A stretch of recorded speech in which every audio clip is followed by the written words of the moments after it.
Hi, I'm Kirsten. I'm the branch manager here at the Carteret County Public Library in Beaufort, and I actually wanted to talk to you today about my favorite book from 2019. It's an adult fiction novel, Dear Edward by Ann Napolitano. Miss Napolitano has written three novels, but this is the first one that has ended up on the New York Times bestseller list.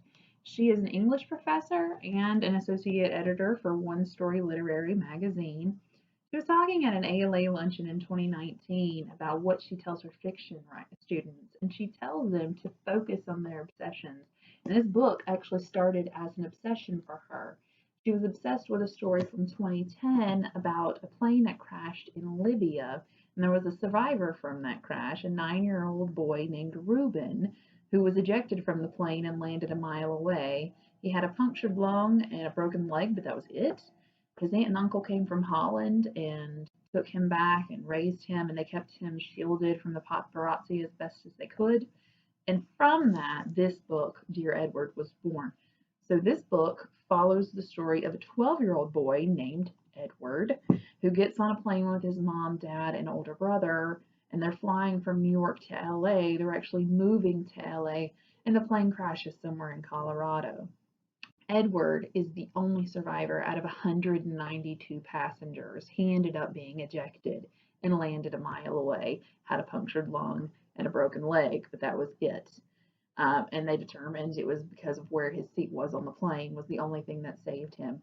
So this story is told in alternating chapters. You get the before from when he's on the plane before it crashes, and you get the after from when he wakes up in the hospital.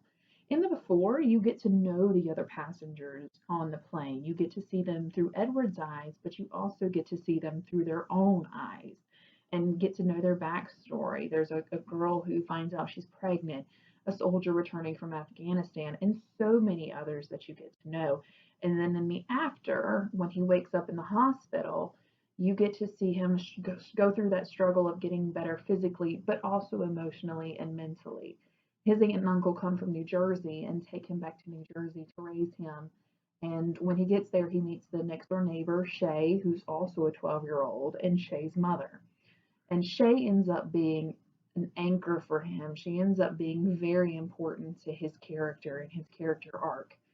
And it's through the interactions with Shay and also through the others that he meets along the way. Whether it's watching General Hospital with his aunt in the afternoon or through his interactions with his therapist or even the principal who has him come every Wednesday to help water the plants. It's through these seemingly random interactions that Edward starts to come alive again after this truly traumatic event that is starting to shape his life.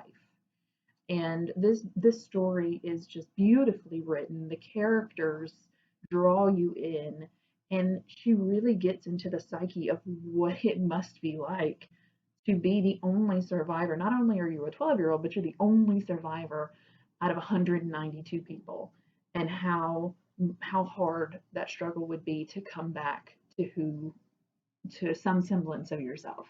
So I highly recommend this book. Again, Dear Edward by Ann Napolitano. We have copies here and at the other branches in the system, so please check one out. You will definitely love it. Thanks so much.